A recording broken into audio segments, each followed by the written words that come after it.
नमस्कार, good evening. मैं ये बात जानता हूँ कि कोई भी काम लगातार किया जाए तो अच्छा होता है, कंसिस्टेंसी के साथ किया जाए, सतत किया जाए तभी मज़ा आता है। लेकिन मैं बीमार हो गया था, मुझे वायरल हो गया। वायरल होने के बाद इतनी ज़्यादा वीकनेस थी कि गप करने का मन ही नहीं हो रहा था और हिम्मत भी नहीं हो रही थी। इसलिए 7-8 दिन मैं आपके साथ गप नहीं कर पाया। आज भी बहुत खुश नहीं हूँ, बहुत मज़े में नहीं हूँ और एकदम ठीक नहीं हूँ, लेकिन हमने कहा कि गप शुरू की जाए।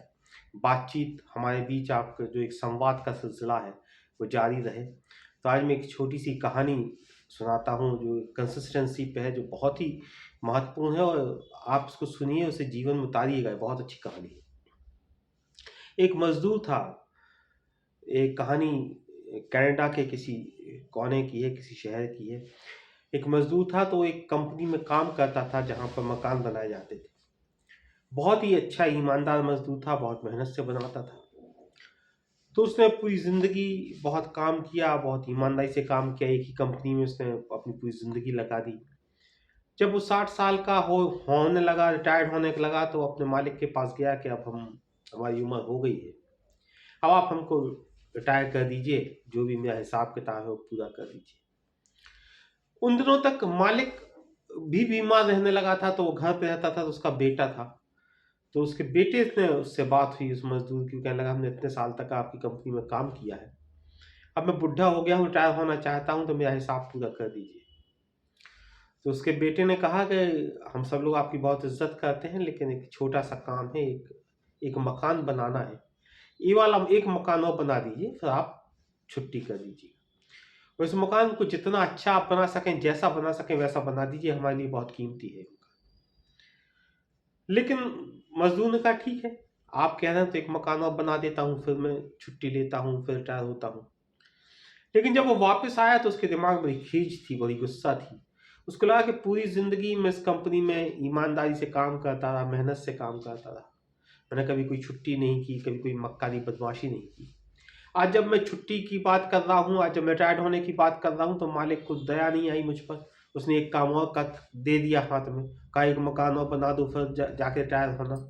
तो उसको अच्छा नहीं लगा और उसने बहुत बेमन से, और ऐसा वो कहानी कहती है कि उसने अपनी ज़िंदगी का सबसे खराब, सबसे बुरा, सबसे बेमन से मकान बनाया। मकान बनाया, कंप्लीट हो गया, तो उसको कंप्लीट करके गया, उसने चाबी गुस्से में मालिक के बेटे को दी और कहा कि लीजिए, आपने काम दिया था, ये काम पूरा हुआ, खत्म हुआ, अब मुझे छुट्टी दे दीजिए, मैं हिसाब कर दीजिए, मैं जा रहा हूँ, नमस्कार। मालिक का बेटा कहने रुको। उसने उसके लिए मिठाई विठाई मंगाई, माला वाला पहनाई, उसको अच्छे से तैयार किया। और जब वो जाने लगा तो जिस मकान की वो चाबी लेके आया था, जो उसने आखिरी मकान बनाया था, वो उसकी चाबी उसने उसी मजदूर को दी और कहले एक पूरी कंपनी की तरफ से, हम सब लोगों की तरफ से, जो आखिरी मकान आपने बनाया है, ये आपके लिए इनाम है, आपका तोहफा है, आपके लिए धन्यवाद है। कंसिस्टेंसी को लेके जिंदगी में कहानी मुझे बहुत प्रिय लगती है। आदमी ने एक बार चूक की, वही चूक उसके लिए इतनी भारी हुई। हम जिंदगी में जब तक लगातार काम करते रहते हैं, सतत काम करते रहते हैं, वे चीज़ें हमें फ़ायदा देती रहती हैं। और बहुत सारी चीज़ें हमें पता भी नहीं होती, लेकिन सिर्फ हम करते रहते हैं। चाहे आप वॉक है, रोज नियम से जा रहे हैं, चाहे छोटे बच्चे खिलौने में एक एक दो दो रुपये डालते रहते हैं। जिंदगी में ऐसी बहुत सारी चीज़ें हैं, अध्ययन है, जो आप जब भी आपको फुर्सत मिलती है आप सतत अध्ययन करते रहते हैं। स्टूडेंट्स जो साल भर स्टडी करते हैं, प्लेयर्स जो लगातार रोज अभ्यास करते हैं। मैंने सुना है कि लता मंगेशकर जी इतने बुजुर्ग होने के बाद भी आखिरी समय तक उनका जो रियाज है वो सिलसिला जारी रहा। सचिन तेंदुलकर इतने सीनियर होने के बाद भी लगातार सुबह क्रिकेट खेलते रहे।